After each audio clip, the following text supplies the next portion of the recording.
Баярлалаа тавтаа морил. За энэ удаагийн хамтлагаар би болохоор та бүхэнд шинэхэн хичээлийнхаа семестрийг би хэрхэн яаж эхэлдэг вэ? Ариун зай гэдэг хүн шинэ семестрийг эхлэхийн тулд ямар бэлтгэл ажлуудыг хийх юм бэ гэдэг тэмцлийг хүрэхээр шийдлээ. Тэгээд та бүхэн ерөө миний өмнөх влогийг үзсэн бол би Нью-Йоркт байсан. Тэгээд Нью-Йоркт өвлийн амралтынхаа эхний хэсгийг өнгөрөөчөөд сүүлийн хэсэгт нь Монголд очоод гэртээ сайхан амарч агаад тэгээд одоо яг шинэ хичээлийнхаа семестрийг эхлэхэд бэлэн Бостонд буцаад ирсэн байна. За тэгээд 2 юм уу 3 семестрийн мөчлөгөөр сурдаг оюутнуудын хувьд бол шинэ семестр эхлэн гэдэг нь амар гоё зүйл байдаг. Яагаад гэвэл шинэ профессор, хичээл, анги танхим, найз нөхөд, сурах бичиг гэд бүгдийг шинээр эхлэх боломж учраас хэрвээ та өмнөх семестртээ ямар нэгэн байдлаар өөрийнхөө сэтгэлд хандаж сурч чадаагүй бол шинэ семестр эхлэн гэдэг чинь бүгдийг шинээр эхлэх сайхан боломж байт юм шүү. За тэгтээ хичээлийн жил одоо ерөөсөө л ингээд амьдралын аясаар зугуухан явчих юм бол нэг тийм амар сэтгэл хандлал, үр бүтээлтэй цагийг өнгөрөөж чаддгүй. Эсвэргээрээ бэлтгэл ажлаа маш сайн базаасан оюутнууд тэр семестрийг 100% өөрийнхөө гарт авч сэтгэл ханамжтай хүссэн дүнтэйгээ төгсөх боломж их байдаг гэж би боддог. Би яг албан ёсоор хэлээгүй ч гэсэн энэхүү YouTube channel-аа яагаад нээсний талаар жоохон дуртай гэж бодлоо. За миний хувьд болохоор энэхүү YouTube channel-ыг нээсэн шалтгаан нь болохоор өөрийнхөө туршлага мэдлэг дээр суйрлаад үе тэнгийнхандаа өөрийнхөө хэмжээнд чадхаараа зөвлөгөө өгье гэж бодсон. Миний Instagram, Facebook-оор маш олон ингээд залуу охид хүүгүүд ингээд зөвлөгөө асууж орж ирдэг л дээ. Тэр бүхэнд ингээд нэг нь хариулж байснаас бичлэг хийгээд засах юм бол илүү олон хүнд хүртээлтэй болоо гэж бодоод ажил мэргэжил болон хичээл сурлахын талаар тиймэрхүү бичлэгүүд хийж зөвлөгөө маягаар цацъя гэж бодож байгаа. Тэгээд тэрний хажуугаар бас өөрийнхөө амьдралтай холбоотой влогууд, тийм сонирхолтой влогуудыг хийгээд цацна гэж бодож байгаа. Өнөөдөр би та бүхэнд өөрийнхөө зүгээс 8 зөвлөгөө өгөх болно. Энэхүү 8 зөвлөгөөгийн тал нь болохоор та яг өөртөө суугаад өөртөө ажиллаад хийж болох зүйлүүд байгаа. Тэгээ үлдсэн хагас нь болохоор ерөнхийдөө чухал хүмүүстэй хийх уулзлууд байгаа. Тийм болохоор дуустал нь үзээрэй гэж зөвлөе.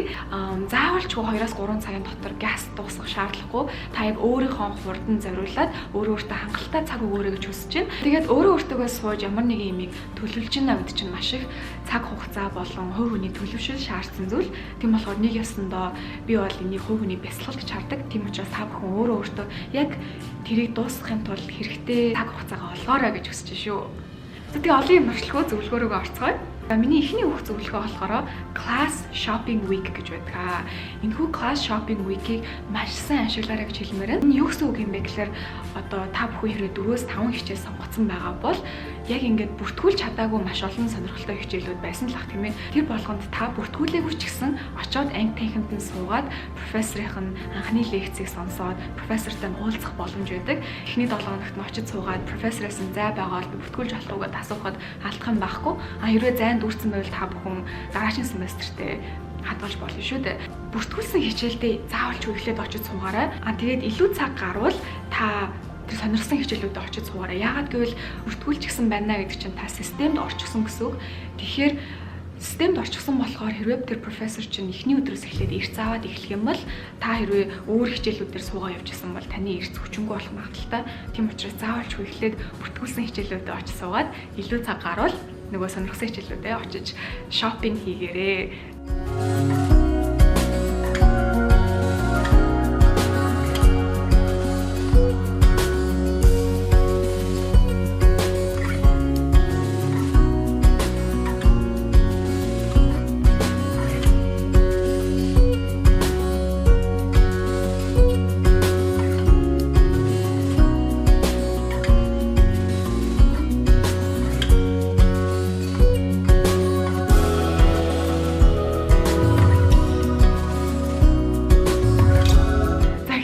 Сонгочлоо. Одоо яах вэ? Одоо сайхан хичээлдээ явбал семестр дуусгачих. Тийм биш шүү хүмүүсээ. Профессор болон ийм syllabi гэж юм өгдөг. Энэ юу вэ гэхээр нэг ясандаа сурагч болон профессорын дунд хийгдэж байгаа гэрээ гэж хэлж болно. Та бүхэндээ ямар ч гэрээнд гарын үстэй зурхтаа эхлээд маш сайн нэгтэлж уншдаг шүү дээ. Тэрнтэй адилхан яг энэ бичиг баримтыг маш сайн унших хэрэгтэй. Яагаад гэвэл энд ингээд ерөнхийдөө тэр хичээлийн бүхий л чухал мэдээлэл энэ энэ цаасанд оршдог байгаа. Тийм болохоор сайн уншаарай. Энд одоо юу гэдэг вэ гэхээр одоо тэр хичээл юуны талаар байх юм те, ямар сурах бичиг ашиглах юм, тэр сурах бичгийг хэрхэн яаж худалдаж авах юм, профессор чинь ямар хүн юм, профессортойгоо хаана яаж уулзаж болох юм те, тэгээд ямар бие даалтуудыг аль өдөр өгөхийн шалгалтууд хизээ гэх мэтчлэн маш олон чухал мэдээллүүд байдаг байгаа. Тэгээд энэ бүгдийг алдахгүй бүгдийг сайн унших хэрэгтэй юм шүү.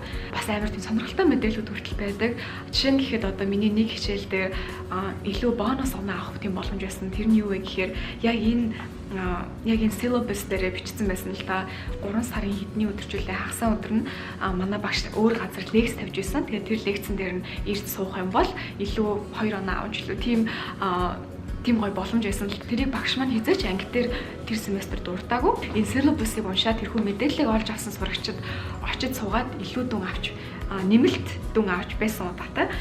Энийг сайн уншаарай хүмүүс, сайн уншаад бүгдийн сайхан принт гаргаж ирээ, сайхан уншаарай гэж хэлмээр байна.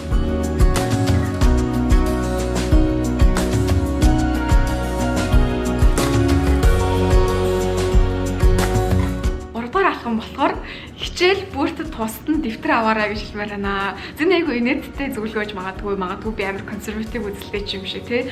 Гэхдээ яг ингээд нэгэн хичээл дээр тий одоо жишээ нь ийм жижигхэн дэвтэр дээр 5 хичээлээ тавуулангийн бичиж авч байгаа. Нэг их юм бичихгүй, нэг их тэмдэглэл хөтлөхгүй явж байгаа шалгалттай амар мундаг өгөө төгсөл оюутнууд байхгүй биш байдаг. Гэхдээ тийм оюутнууд маш ховор буюу цөөхөн учраас та бүхэн заавалчгүй тэр замаар явуулгүй хичээл бүртэн сайхан тусны хичээл аваад тэмдэглэл маш сайн хөтлөөрэй гэж хэлмээр байна. За би хувьдаа болохоор энэ семестр ийм дэвтэр авсан байгаа. Энэ ингээд нэг дэвтэр шиг харагдаж байгаа мөртлөө яг үнийг хэлгээд ийм 5 тустай хичээлээр ингээд хуваацсан байгаа. Тэгээ хичээл болгоно яг эхлэхдээ ингээд ийм хавцтай. Тэр ихний хавцад нь би яг ингээд syllabus-аа хийчихдэг. Тэгээд эргүүлээд нөгөө хавцанд нь яг хичээл дээр үзэж эхэлсэн юмнуудаа ингээд хийчихдэг байгаа. За энэ гэхдээ ингээд амар жижиг юм шиг харагдаж байгаа мөртлөө яг нэг хичээлд хуваарлсан цааснууд нь ихэр бараг 40 хуудас. Тэгэхээр яг л айгүй хангалттай байдаг. За тэгээ ийм дэвтэр авч явахын давуу тал нь юу юм бэ гэхээр хичээл болгон хоорондоо бас ямар нэгэн байдлаар уялдаатай байдаг.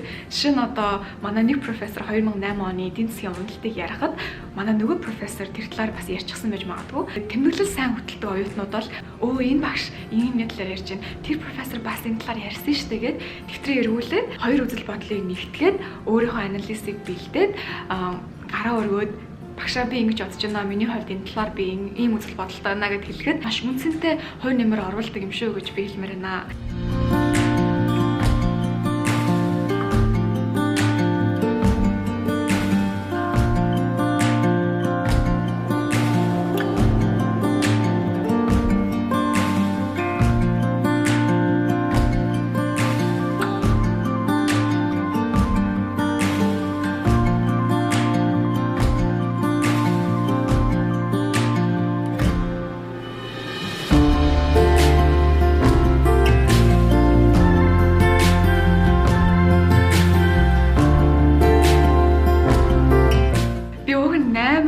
Гэж бодсон чинь нэгийг бүр мартсан байна. Тэгээ би зөвлөгөө 3.5 дахь зөвлөгөө гэд нэрлэжээ.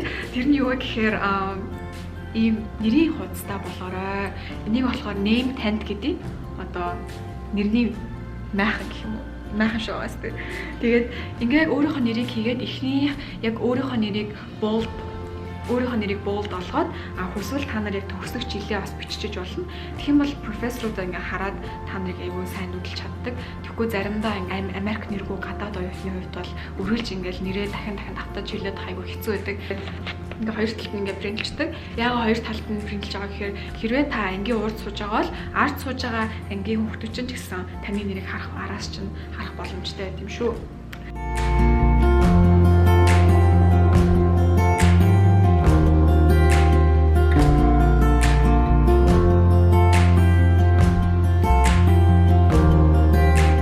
За дөрөв дэх алхам. Энэ бол бүр миний хамгийн хийх дуртай зүйл. Яагаад гэвэл ингээд цав цагаан цаасан дээр ингээд нэх гой өнгөөр ингээд зураг зурчим санагддаг. Энэ юу вэ гэхээр calendar planning. За та бүхэн би сая багш болгон чинь syllabus өгнө гэж хэллээ. Олон тоон дээр syllabi гэдэг. Бүх syllabi-аа нэгтгээд сайхан принтлж гаргаж ирчээд нэг нэгээр нь уншиж хэлмээр байна. Тэгэхээр уншихдаа та бүхэн яг чухал он сар өдрүүдийг календар руу зоох хэрэгтэй. Танай профессор чинь ямар үе та бүхэндээ уулзаж чадах юм те. Тэрнээс гадна бие даалтууд хийзээ, даалгаврууд хийзээ, явцын түний шалгалт хийзээ, эцсийн шалгалт хийзээ. Энэ бүгдийг календар руугаа буулгаад аваарай.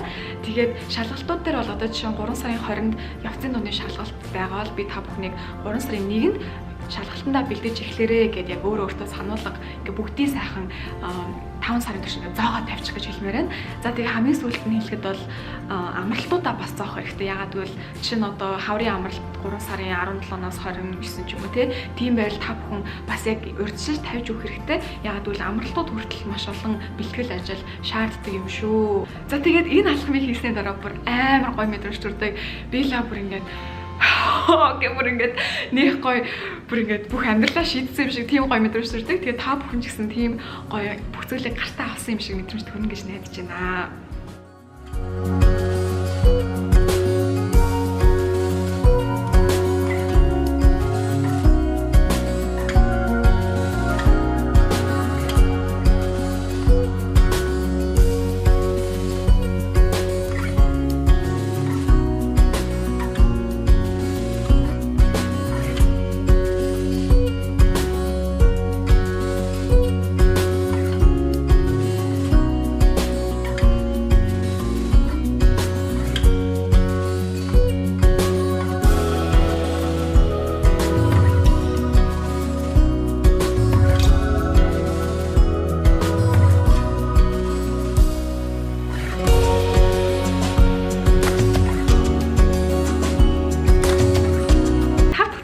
болохоор профессоруудтэйгээ уулзаарай гэж хэлмээр байна. За юу ч гэсэн би профессор office hour-ыг тайлбарчи. Office hour гэдэг нь болохоор одоо профессоруудын хичээлээс гадуурх оюутнуудад зориулж тавьдаг цаг гэж би хэлмээр байна. Тэгэхээр энэ хүү цагт та бүхэн очоод мэдэхгүй чадахгүй байгаа юм асууж болно, нэмэлтээр юм асууж болно. Эсвэл зүгээр л профессортайгаа яриа өрнүүлж болно.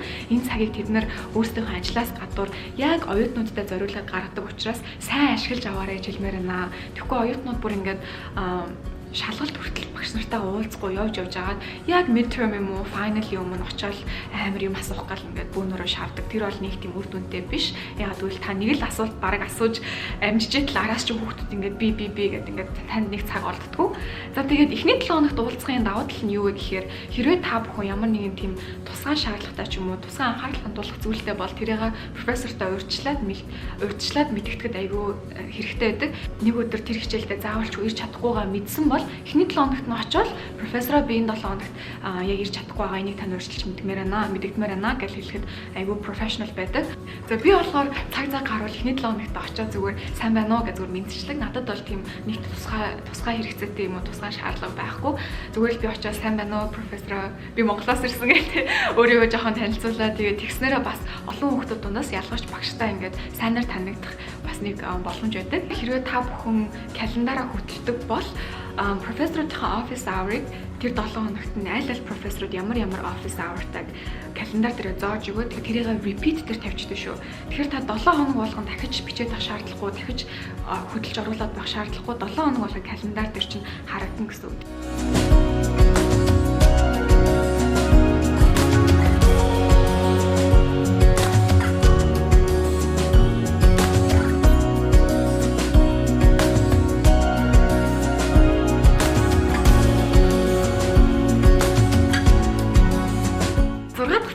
болохоор academic advisor гэж хүн байдаг. Academic advisor гэж ямар хүн байдаг юм гэж та бүхэн бодож байгаа. Тэр нь ямар хүн байдаг юм бэ гэхээр таныг төгсөхийн тулд одоо маш зөв замаар хөтлж яваад яг цагтаа төгсгөд чинь тусалдаг маш алтан гартай хүн байт юм шүү.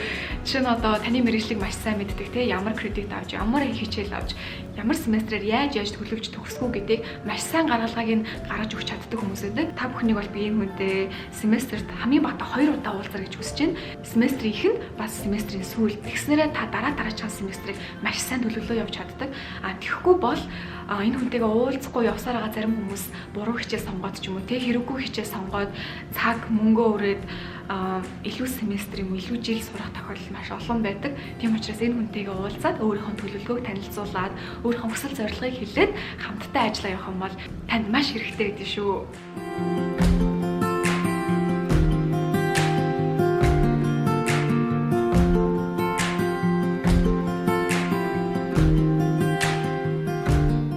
academic advisor. Hello. She's Cece. I think it's a wonderful idea to meet your academic advisor. I'm biased, but we know so much more about the university because of our roles. And so if you have goals or plans, we can help you achieve those. So we're friendly.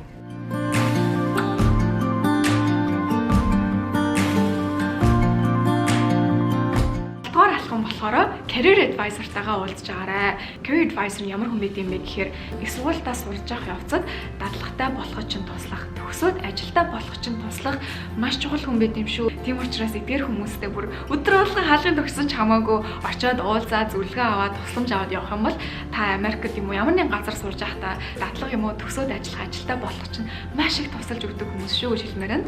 Би бол энэ хүмүүстэй баг дадлага болон яг төгсөөд ажиллах ажилтайгаа залгах хүртэл би 7 хоног болгон бараг очиад уулзаад CV-гээ янзлуулаад, resume-гээ янзлуулаад сүүл рүүгээ бүр ажилд ороход ярилцлагандаа хүртэл бэлдүүлжсэн. Энэ хүмүүс бүр маш их мэдлэгтэй байхаас гадна холбоо сүлбээ ресурс ихтэй байдаг. Тийм болохоор энэ бүгдийг би та бүхэн ашиглаасаа гэж хүсэж байна шүү.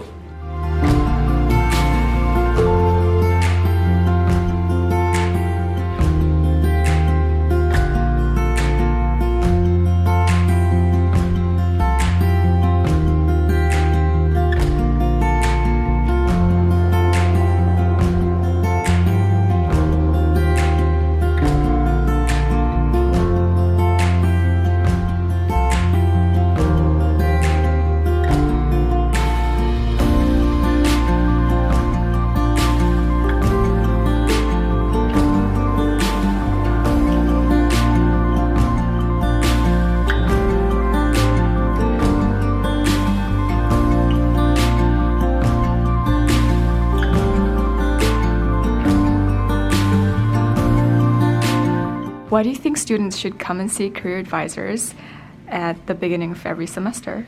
Absolutely. So I would say that every year your needs are going to change. So usually freshman year it's just adjusting to life in college, trying to figure out the landscape of, well, what am I supposed to be doing for a career? What event should I go to? I'm not sure what I want to do yet. So it can feel really overwhelming. So I would say freshman year it's really just to kind of help with the landscape. Like, where do I go? What do I do? Sophomore year is usually like, okay, I'm feeling the pressure of I need to know what I want to do, and what do I do? Everyone knows, but I don't know.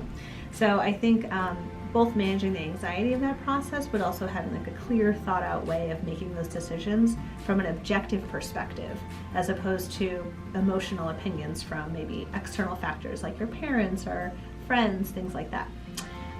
Junior year, full force, right? We're trying to identify opportunities that help us brand and market ourselves for our full-time careers later on. So anything we can do to get a head start on that, whether it's building connections or company lists, I think is fantastic. And then senior year, the world is your oyster. It's not just job, right? Yeah. You could volunteer, you could do Peace Corps, you could travel for a while and then work. Maybe you want to start your own business. It's okay, there's a lot of different options. So what's your plan A, what's your plan B, and kind of just ironing all that out so you don't feel stressed out. So at the end of the day, feeling less anxious, feeling supported, and feeling like you have a plan are all great reasons to come see us. Yeah. Awesome. And their office is really cute too. Oh yeah, well. I try. All my thank you cards make it messy, but it's important.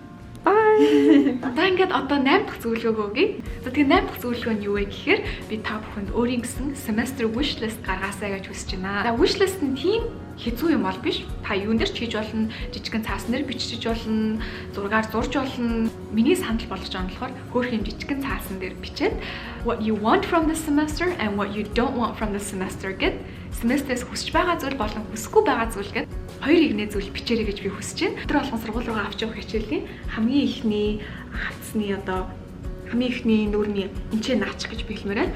Яг хөө миний хэлсэн өмнөх зөвлөгөөнүүд бол нэлээд одоо хичээл семестрийг хэрхэн төлөвлөх байлаа.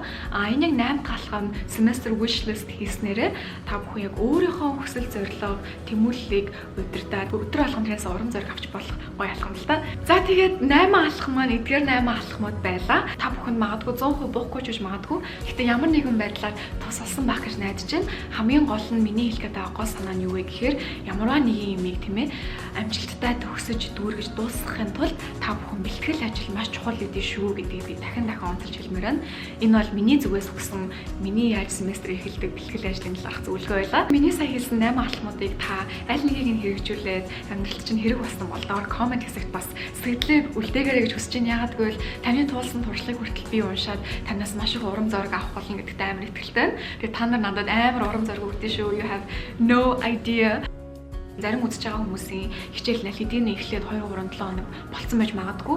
Эртхэн хэлсэн бол ч юм уу те тэгж битээ санаа зовоорой. Яагаад гэвэл та яг одоо эхэлж болно. Яагаад гэвэл эдгээр зөвлөгөөнүүдийг хийгээгүй байснаас оройтсон ч гэсэн хийгээд ихсэн дээр шүү. Тэгэхээр та заавалчгүй за дараагийн семестр гэж хойшлуулахгүй. Яг өнөөдрөөс хийгээд өнөөдрөөс хэрэгжүүлээд явахыг хичээгээрэй. Тэгээд дараагийн бичлэгээр уулзлаа. Түр баяртай.